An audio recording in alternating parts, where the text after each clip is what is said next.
क्या आपको कभी ऐसा लगता है कि आप हार्ड वर्क तो कर रहे हो, लेकिन जो रिजल्ट्स मिलने चाहिए वो नहीं मिलते? जैसे जिंदगी में कोई स्पष्ट दिशा ही नहीं है। तो ये वीडियो आपके लिए बहुत जरूरी है। आज हम बात करेंगे उस किताब की जिसने लाखों नहीं करोड़ों लोगों की लाइफ बदल दी है, the 7 habits of highly effective people. ये सिर्फ एक सेल्फ हेल्प बुक नहीं है, ये एक टेस्टेड फॉर्मूला है जो आपको सिखाता है कि कैसे आप अपनी सोच, हैबिट्स और बिहेवियर को ऐसा बना सकते हो कि सक्सेस आपकी तरफ खुद चलकर आए। इस वीडियो में हम हर एक हैबिट को step by step break down करेंगे, सिंपल और रिलेटेबल लैंग्वेज में, ताकि आप सिर्फ समझो नहीं, उन हैबिट्स को अप्लाई भी कर सको। और अगर आपने ये वीडियो पूरा देख लिया तो ये सिर्फ आपका टाइम पास नहीं होगा, ये आपकी लाइफ की डायरेक्शन बदल सकता है।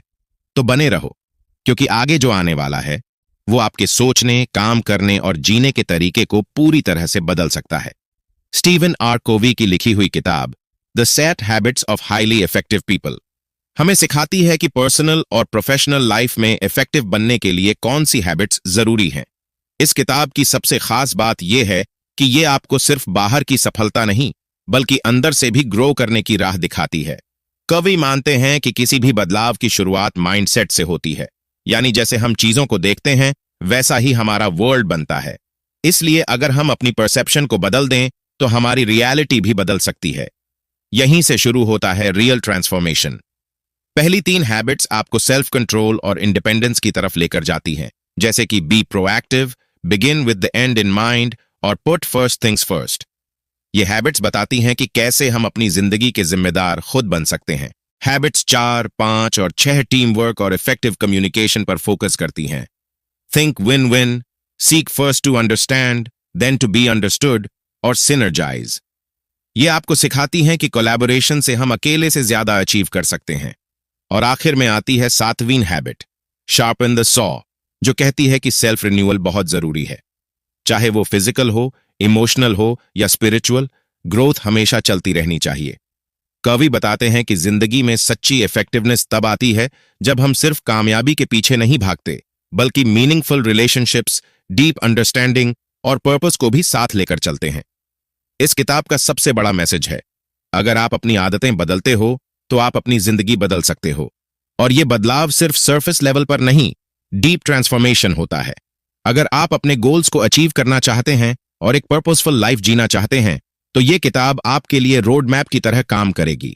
बस जरूरत है इन 7 आदतों को अपने दैनिक जीवन में लागू करने की, धीरे धीरे, एक एक करके। आदत 1, सक्रिय रहें। स्टीफन कोवे की पहली आदत है बी प्रोएक्टिव, यानी कि अपनी लाइफ की जिम्मेदारी खुद लेना। यह हैबिट हमें यह सिखाती है कि हम सिर्फ हालात के शिकार नहीं हैं, बल्कि हम अपने रिस्पॉन्स को चूज कर सकते हैं। और यही असली पावर है जो हमें दूसरे जीवों से अलग बनाती है। रिएक्टिव लोग हमेशा ब्लेम करते हैं, सिचुएशन को, लोगों को, अपनी कंडीशन को। उनके मुंह से अक्सर सुनने को मिलता है, मैं कुछ नहीं कर सकता, मैं ऐसा ही हूं, या उसने मुझे गुस्सा दिलाया। लेकिन ऐसी थिंकिंग हमें पावरलेस बना देती है और हम विक्टिम माइंडसेट में फंस जाते हैं। On the other hand, proactive लोग अपनी रिस्पॉन्सिबिलिटी को रिकॉग्नाइज करते हैं, यानी ये समझते हैं कि वो अपनी रिएक्शन को खुद कंट्रोल कर सकते हैं।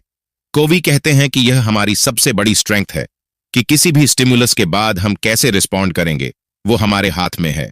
प्रोएक्टिव बनने के लिए आपको अपने सर्कल ऑफ कंसर्न और सर्कल ऑफ इन्फ्लुएंस के कॉन्सेप्ट को समझना होगा। बहुत से लोग उन्हीं चीजों पर एनर्जी वेस्ट करते हैं जो उनके कंट्रोल में नहीं होती, जैसे पॉलिटिक्स, दूसरों की सोच या एक्सटर्नल सिचुएशंस। लेकिन जो इफेक्टिव लोग होते हैं वो अपना ध्यान उन चीजों पर लगाते हैं जिन पर उनका असर पड़ सकता है, जैसे अपनी हैबिट्स, अपनी लैंग्वेज, अपनी चॉइसेस।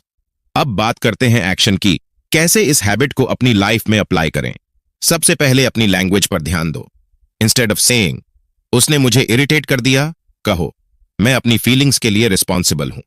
यह छोटा चेंज आपको इमोशनल कंट्रोल देना शुरू कर देगा। जब भी कोई नेगेटिव सिचुएशन आए, पॉज करो और खुद से पूछो, इसमें मैं क्या कर सकता हूं। यही गैप स्टिमुलस और रिस्पॉन्स के बीच आपकी ग्रोथ का पॉइंट है। ब्लेम करना छोड़ो और खुद को एम्पावर्ड फील करना शुरू करो। जब आप प्रोएक्टिव बनते हो तो आप अपनी जिंदगी के ड्राइवर सीट पर बैठते हो। प्रोएक्टिव माइंडसेट आपको सिर्फ रिएक्शन से नहीं, बल्कि लिमिटेशन से भी आजादी दिलाता है। इससे आप स्ट्रॉन्गर डिसीजंस लेते हो और जो रिजल्ट्स आप चाहते हो उन्हें एक्चुअली अचीव कर पाते हो। और यही हैबिट 1 का एसेंस है, be the creator of your life, not just a reactor to circumstances. Habit दूसरे अंत को ध्यान में रखकर शुरुआत करें, यानी कि किसी भी काम की शुरुआत एक क्लियर डेस्टिनेशन के साथ करनी चाहिए। स्टीवन कोवी कहते हैं कि हमें अपनी लाइफ की डायरेक्शन को डिफाइन करने के लिए इमेजिनेशन की ताकत का इस्तेमाल करना चाहिए। मतलब, जो बनना है उसे मेंटली पहले इमेजिन करो। हम अक्सर इतने बिजी हो जाते हैं डेली हसल में, प्रमोशन, पैसे कमाना, रिकॉग्निशन, कि एक बार भी रुककर ये नहीं सोचते कि हम ये सब क्यों कर रहे हैं। क्या जो चीजों को हम प्रायोरिटी दे रहे हैं वो सच में मीनिंगफुल भी हैं? ओवी कहते हैं, जिंदगी को पर्पसफुल तरीके से जीने के लिए हमें अपने एक्शंस की शुरुआत उस एंड गोल को ध्यान में रखकर करनी चाहिए जो हम पाना चाहते हैं। इससे हमारी जर्नी सिर्फ बिजी नहीं, मीनिंगफुल बनती है। इस हैबिट का मतलब है, हर कदम से पहले खुद से पूछो, क्या मैं जिस डायरेक्शन में जा रहा हूं वो मेरे ट्रू पर्पस से मैच करता है? चाहे पर्सनल लाइफ हो या प्रोफेशनल, अगर बिगिनिंग क्लियर होगी तो डिसीजंस भी ज्यादा फोकस्ड और पावरफुल होंगे। लीडर्स भी यही करते हैं। वो स्ट्रैटेजी प्लान करते वक्त सबसे पहले विजन क्लियर करते हैं। वो ये सोचते हैं कि आखिर हमें हासिल क्या करना है, तभी वो पूरे टीम को उस दिशा में अलाइन कर पाते हैं। अब इसे प्रैक्टिस में कैसे लाया जाए? Imagine your own funeral. थोड़ा डार्क लग सकता है लेकिन पावरफुल है। इमेजिन करो तुम्हारा लास्ट डे, लोग क्या कह रहे हैं तुम्हारे बारे में, कौन कौन लोग आए हैं, तुम्हारी लाइफ को वो किस नजर से देख रहे हैं। इससे तुम्हें क्लैरिटी मिलेगी कि तुम्हारी रियल प्रायोरिटीज क्या हैं, और शायद वो प्रमोशन या सोशल मीडिया फेम से बहुत अलग हों।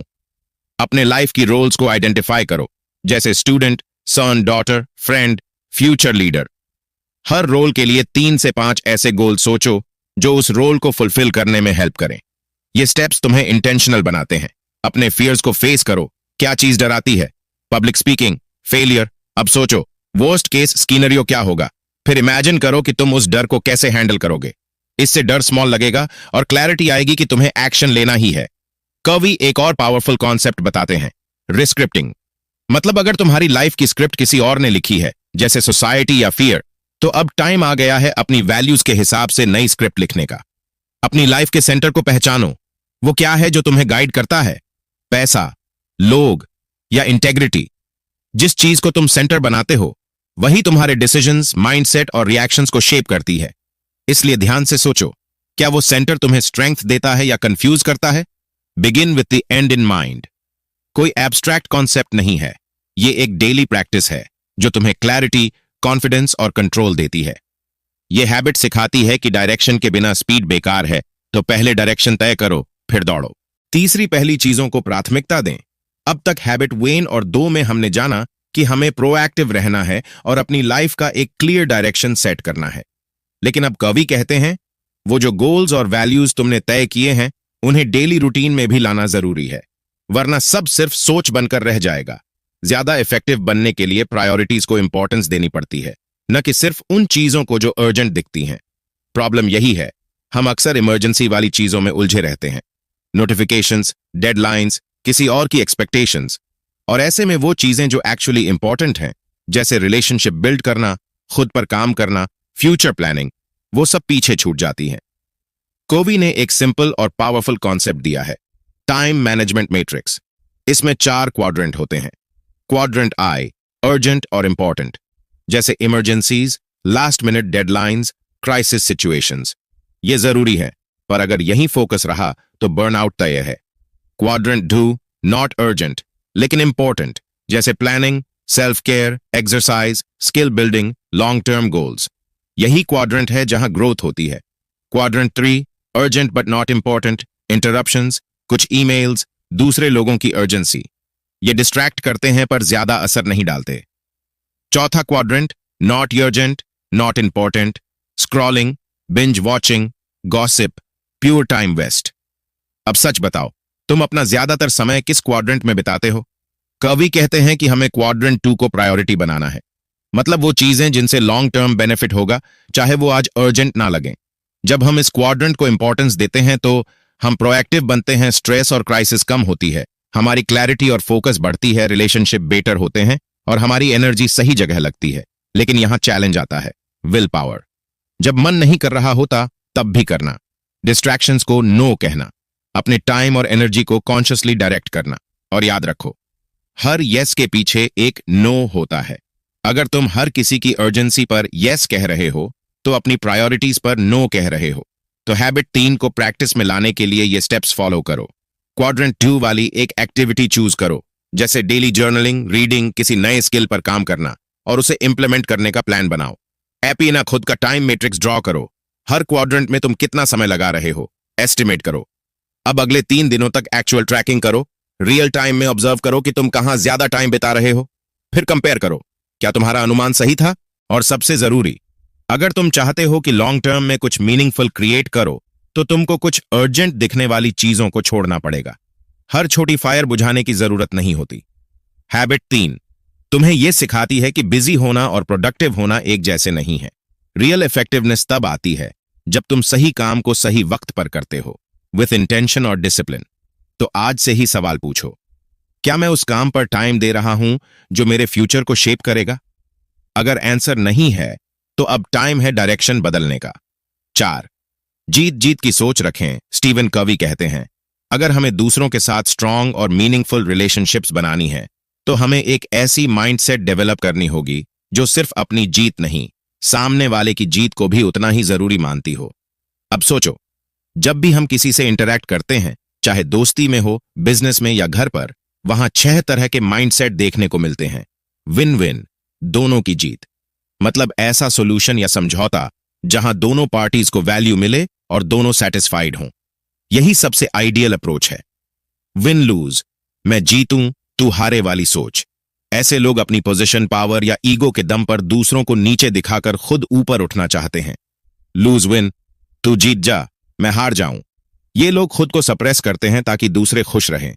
वो अपनी नीड्स और डिजायर्स को इग्नोर कर देते हैं। ये अनहेल्थी सैक्रिफाइस है। लूज लूज, जब दोनों ही हारते हैं। ये तब होता है जब 2 स्टबर्न और ईगो ड्रिवन लोग भिड़ जाते हैं। कोई पीछे हटना नहीं चाहता और दोनों ही नुकसान में रहते हैं। विन, सिर्फ अपनी जीत पर फोकस। सामने वाला हारा या जीता इससे फर्क नहीं पड़ता, सिर्फ खुद की नीड पूरी करनी है। विन विन और नो डील, अगर दोनों को फेयर सॉल्यूशन नहीं मिलता तो डील ही मत करो, यानी तब तक आगे मत बढ़ो जब तक दोनों को सेटिस्फैक्शन न मिले।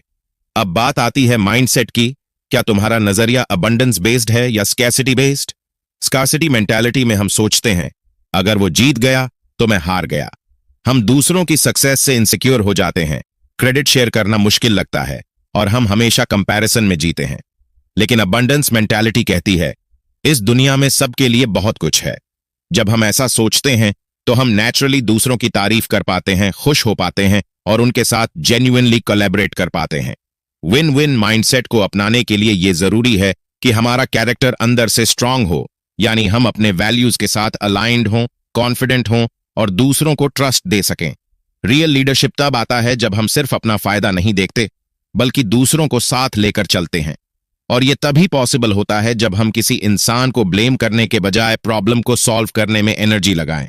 सो नेक्स्ट टाइम जब आप किसी से डील करो, दोस्त, क्लाइंट या फैमिली मेंबर, तो खुद से पूछो, क्या मैं सिर्फ अपना फायदा सोच रहा हूं? क्या मैं सामने वाले की नीड्स को भी समझने की कोशिश कर रहा हूं? क्या मैं आउटकम पर फोकस कर रहा हूं या ईगो पर? विन विन माइंडसेट एक मसल की तरह है, जितना ज्यादा प्रैक्टिस करोगे उतना स्ट्रांग बनता जाएगा। और जब एक इंसान की सोच हम दोनों जीतें बन जाती है, तब रिलेशनशिप्स में ट्रस्ट बढ़ता है, टीम्स ज्यादा मजबूत होती हैं और पूरे एनवायरनमेंट में पॉजिटिविटी आती है। 5 पहले समझने की कोशिश करें, फिर समझे जाने की अब एक छोटी सी इमेजिनेशन करो। मान लो तुम एक आई स्पेशलिस्ट के पास जाते हो और कहते हो, मुझे साफ नहीं दिख रहा है, और वो बिना कुछ पूछे अपना चश्मा उतारकर तुम्हारे हाथ में थमा दे और बोले, लो ये पहन लो, सालों से मेरी आंखें इससे सही दिखती हैं। तुम वो चश्मा पहनते हो और तुम्हारी विजन और खराब हो जाती है। अब ऑनेस्टली बताओ, क्या तुम उस डॉक्टर के पास फिर से जाओगे? शायद नहीं, राइट? क्योंकि उसने तुम्हारी प्रॉब्लम सुनी ही नहीं, बस अपने एक्सपीरियंस को तुम पर थोप दिया। प्रॉब्लम यही है, हम रोज की कॉन्वर्सेशंस में भी यही करते हैं। हम दूसरों को समझे बिना उन्हें एडवाइस देने लगते हैं। स्टीवन कॉवी यही बात हैबिट 5 में बताते हैं, पहले समझो फिर समझाओ। और इसके लिए जरूरी है एम्पैथेटिक लिसनिंग, यानी ऐसा सुनना जिसमें हम सामने वाले की फीलिंग्स, कंसर्न्स और इमोशंस को जेन्युइनली समझने की कोशिश करें। अब एक रियलिटी चेक, हम में से ज्यादातर लोग किसी को सुनते वक्त एक्चुअली सुन नहीं रहे होते। हम उस वक्त अपनी रिस्पॉन्स तैयार कर रहे होते हैं। सामने वाला क्या कह रहा है उस पर पूरा फोकस नहीं होता। कवि बताते हैं कि कम्युनिकेशन में सिर्फ 10% हिस्सा होता है जो वर्ड से कन्वे होता है, 30% साउंड यानी टोन से आता है और 60% हमारी बॉडी लैंग्वेज से एक्सप्रेस होता है। तो अगर हम सिर्फ शब्दों को सुनकर जज करते हैं तो हम आधी से ज्यादा बात मिस कर देते हैं। एम्पैथेटिक लिसनिंग का मतलब है सिर्फ कान से नहीं, दिल और दिमाग से सुनना, सामने वाले की सिचुएशन में खुद को रखकर सोचना और जज करने से पहले समझने की कोशिश करना। अब हैबिट 5 का दूसरा हिस्सा है फिर समझाओ। मतलब जब तुमने सामने वाले की बात ध्यान से सुन ली तब अपना पॉइंट क्लियर करो। यह स्टेप भी उतना ही इंपॉर्टेंट है, स्पेशली जब गोल हो विन विन सोल्यूशन निकालना। तो अगर तुम चाहते हो कि तुम्हारी बात सुनी जाए, पहले दूसरों की सुनना सीखो। उनकी story, their pain, their concern को पूरी तरह ग्रास्प करने की कोशिश करो। कुछ प्रैक्टिकल टिप्स। जवाब देने की जल्दी मत करो, पॉज करो, अब्जॉर्ब करो, सवाल पूछो जिससे सामने वाला खुलकर बोले, और बॉडी लैंग्वेज को ऑब्जर्व करना मत भूलो, जैसे आई कांटेक्ट, टोन, जेस्चर्स। अगली बार जब दो लोग बात कर रहे हों तो एक बार प्रैक्टिस करके देखो। अपने ईयर्स और आईज बंद कर लो और सिर्फ फील करो कि वो लोग कैसी एनर्जी एक्सचेंज कर रहे हैं। क्या कोई एक ज्यादा इन्वेस्टेड है? क्या कोई उदास या एक्साइटेड दिख रहा है? फिर सोचो, क्या वो बातें सिर्फ शब्दों से क्लियर थीं या बॉडी लैंग्वेज से भी? एम्पैथेटिक लिसनिंग सिर्फ एक स्किल नहीं, ये एक ऐसी आदत है जो तुम्हारे रिलेशनशिप्स, कम्युनिकेशन और कनेक्शन को नेक्स्ट लेवल पर ले जा सकती है। 6. तालमेल बिठाना। दूसरों के अलग अलग नजरियों को समझना और उन्हें सराहना हमें तालमेल बनाने का एक बेहतरीन मौका देता है, जो खुलेपन और क्रिएटिविटी के जरिए नई पॉसिबिलिटीज को तलाशने में मदद करता है। तालमेल हमें एक समूह की पूरी क्षमता का सही इस्तेमाल करने का मौका देता है, जिससे हम अपनी सोच की सीमाओं से बाहर जा सकते हैं। इसमें यह समझना शामिल है कि जब अलग अलग पर्सपेक्टिव्स एक साथ आते हैं तो वो कुछ ऐसा बना सकते हैं जो उनके अलग अलग हिस्सों से कहीं ज्यादा इंपॉर्टेंट हो। सिनर्जी हमें यह सिखाती है कि पुराने तरीके छोड़कर हम एक साथ मिलकर न्यू स्टोरीज लिख सकते हैं। जब हम किसी टीम या कम्युनिटी के भीतर तालमेल को बढ़ावा देते हैं तो हम न्यू पॉसिबिलिटीज को उत्पन्न करने और अनएक्सप्लोर्ड एरियाज की खोज करने की क्षमता को खोलते हैं। यह कोलैबोरेटिव तरीका नए आइडियाज को जन्म देता है, आपस में मिलकर काम करने को एनकरेज करता है और एक ऐसा एनवायरनमेंट बनाता है जिसमें हर व्यक्ति अपनी यूनिकनेस और पर्सपेक्टिव से योगदान दे सकता है। तालमेल का असल महत्व यह है कि हम अपने डिफरेंसेस को एक साथ लाकर ऐसे रिजल्ट्स प्राप्त कर सकते हैं जो अकेले किसी एक व्यक्ति या पर्सपेक्टिव से कहीं ज्यादा इफेक्टिव होते हैं। तालमेल के जरिए हम मिलकर प्रॉब्लम्स का हल निकाल सकते हैं, क्रिएटिव सॉल्यूशंस तक पहुंच सकते हैं और चेंज की दिशा में कदम बढ़ा सकते हैं। जब हम तालमेल और इसके प्रिंसिपल्स को अडॉप्ट करते हैं तो हम ग्रुप की कलेक्टिव इंटेलिजेंस और क्रिएटिविटी का सही इस्तेमाल कर सकते हैं, जिससे न्यू आइडियाज, यूनिक इनोवेशंस और स्ट्रॉन्ग रिलेशनशिप्स की शुरुआत हो सकती है। तालमेल के साथ हम नए रास्ते बना सकते हैं, बैरियर्स को पार कर सकते हैं और एक शानदार फ्यूचर की ओर बढ़ सकते हैं। तो हम किसी भी सिचुएशन या एनवायरनमेंट में तालमेल कैसे ला सकते हैं? हैबिट 4 और 5 से शुरुआत करें। आपको एक विन विन माइंडसेट अपनानी चाहिए और पहले समझने की कोशिश करनी चाहिए। जब आप ये बातें ध्यान में रखते हैं तो आप अपनी डिजायर्स को दूसरों की डिजायर्स के साथ जोड़ सकते हैं और तब आप प्रॉब्लम के दोनों साइड्स पर नहीं होते। आप एक साथ होते हैं, सिचुएशन को समझते हैं, सभी नीड्स को समझते हैं और उन्हें पूरा करने के लिए एक न्यू अप्रोच बनाने के लिए काम करते हैं। यह कोई ट्रांजैक्शन नहीं बल्कि एक ट्रांसफॉर्मेशन है। दोनों पार्टीज को वो मिलता है जो वो चाहते हैं और इस प्रोसेस में उनका रिलेशनशिप स्ट्रांग होता है। तालमेल का असल मतलब यह है कि हम लोगों के मेंटल, इमोशनल और साइकोलॉजिकल डिफरेंसेस को समझते हैं और उनका रिस्पेक्ट करते हैं। सिनर्जी आपको यह करने का अपॉर्चुनिटी देती है। अपने पर्सपेक्टिव को ब्रॉडन करने के लिए दूसरों के डिफरेंसेस को वैल्यू दें। इंटरडिपेंडेंट सिचुएशंस में खुले रहने के लिए करेज का यूज करें और दूसरों को भी ऐसा करने के लिए एनकरेज करें। एक पल के लिए सोचें और उन लोगों की लिस्ट बनाएं जो आपको परेशान करते हैं। जब आपकी लिस्ट तैयार हो जाए तो उसमें से एक पर्सन का सिलेक्शन करें। इस पर विचार करें कि उस व्यक्ति का पर्सपेक्टिव और थॉट्स आपके थॉट्स से कैसे डिफरेंट हैं। अब खुद को उनके पोजीशन पर रखने की कोशिश करें और सोचें कि उनके जैसा होना कैसा होगा। उनके एक्सपीरियंसेस और इमोशंस को समझने के लिए कॉग्निटिव एम्पैथी का प्रैक्टिस करें। इससे आपको वैल्यूएबल इंसाइट्स मिल सकती हैं और उनके पर्सपेक्टिव को गहरे से समझने का मौका मिलेगा। इस प्रैक्टिस का उद्देश्य है कि आप दूसरों को समझने, और उनके साथ एम्पैथी रखने की अपनी एबिलिटी को बढ़ाएं, खासकर डिसएग्रीमेंट्स के दौरान। अगली बार जब आप उस पर्सन से डिसएग्री करें तो उनके थॉट्स के पीछे की रीजंस को समझने की कोशिश करें। उन्हें समझने के प्रयास से आप मीनिंगफुल कॉन्वर्सेशन करने और एक कॉमन ग्राउंड खोजने का अपॉर्चुनिटी पा सकते हैं। जितना अधिक आप दूसरे पर्सन के पर्सपेक्टिव को सही से समझेंगे, उतना ही ज्यादा प्रोडक्टिव बातचीत होगी, जिससे शायद उनका पर्सपेक्टिव बदल जाए या आपका। 7, आरी को तेज करें। समय आवंटित करना जरूरी है ताकि आप अपनी फिजिकल, स्पिरिचुअल, मेंटल और सोशल भलाई को नवीनीकरण दे सकें। निरंतर नवीनीकरण हमें प्रत्येक आदत का अभ्यास करने की क्षमता को सहक्रियात्मक रूप से बढ़ाने में मदद करता है और अंततः हमारी कैपेसिटी को अधिकतम करने में सक्षम बनाता है। आदत 7, आरा तेज करो, नवीनीकरण के इर्द गिर्द घूमती है और यह सभी अन्य आदतों का आधार है। आत्म नवीनीकरण को प्राथमिकता देकर हम अपनी सबसे बड़ी संपत्ति, खुद को प्रिजर्व और ग्रो करते हैं। हमारी नेचर के 4 आयाम हैं और प्रत्येक को नियमित रूप से और संतुलित तरीके से नरिश किया जाना चाहिए। फिजिकल डायमेंशन, निरंतर शारीरिक सुधार से काम करने, अडेप्ट करने और लाइफ का आनंद लेने की हमारी क्षमता बढ़ती है। खुद को फिजिकली नवीनीकरण देने के लिए हमें निम्नलिखित पर ध्यान केंद्रित करना चाहिए: न्यूट्रिशियस आहार बनाए रखना, पर्याप्त रेस्ट प्राप्त करना, एंड्योरेंस, फ्लेक्सिबिलिटी और स्ट्रेंथ बढ़ाने के लिए रेगुलर एक्सरसाइज करना। स्पिरिचुअल डिमेंशन, अपने स्पिरिचुअल सेल्फ को नवीनीकरण देना गाइडेंस प्रदान करता है और हमारे वैल्यूज के प्रति हमारी कमिटमेंट को मजबूत करता है। आध्यात्मिक रूप से खुद को नवीनीकरण देने के लिए हम ये कर सकते हैं: प्रतिदिन मेडिटेशन का अभ्यास करें, नेचर से जुड़ें, मोटिवेशनल लिटरेचर या म्यूजिक में डूब जाएं। मेंटल डिमेंशन, मानसिक हेल्थ को नवीनीकरण देने के लिए हमें अपने माइंड और नॉलेज का विस्तार करना होगा। मेंटली खुद को नवीनीकरण देने के लिए हम ये कर सकते हैं: एनरिचिंग लिटरेचर पढ़ें, थॉट्स, एक्सपीरियंसेस और इनसाइट्स पर रिफ्लेक्शन करने के लिए जर्नल रखें। केवल उन टीवी प्रोग्राम्स को देखें जो पीरियडिकल डेवलपमेंट में मदद करें। सोशल इमोशनल डिमेंशन, सामाजिक रूप से खुद को नवीनीकरण देना मीनिंगफुल रिलेशनशिप्स विकसित करने के इर्द गिर्द घूमता है। इमोशनली खुद को नवीनीकरण देने के लिए हम ये कर सकते हैं: दूसरों की डीप अंडरस्टैंडिंग की तलाश करें, ऐसी प्रोजेक्ट्स में कंट्रीब्यूट करें जो दूसरों के लाइफ को बेटर बनाती हैं, अबंडेंस माइंडसेट अपनाएं और दूसरों को सक्सेस प्राप्त करने में मदद करें। जैसा कि हम इन 4 आयामों में नवीनीकरण को प्रायोरिटी देते हैं, हमें दूसरों पर पॉजिटिव इंपैक्ट डालने का प्रयास करना चाहिए। उदाहरण के लिए, हम दूसरों पर अपना विश्वास दिखाकर, एम्पैथी के साथ सुनकर और एक्टिव बिहेवियर को प्रोत्साहित करके दूसरों को हायर पैथ पर चलने के लिए इंस्पायर कर सकते हैं। नवीनीकरण एक ट्रांसफॉर्मेटिव प्रोसेस है जो हमें ग्रोथ, चेंज और कांस्टेंट इंप्रूवमेंट के ऊपर की ओर बढ़ने के लिए एम्पावर करता है।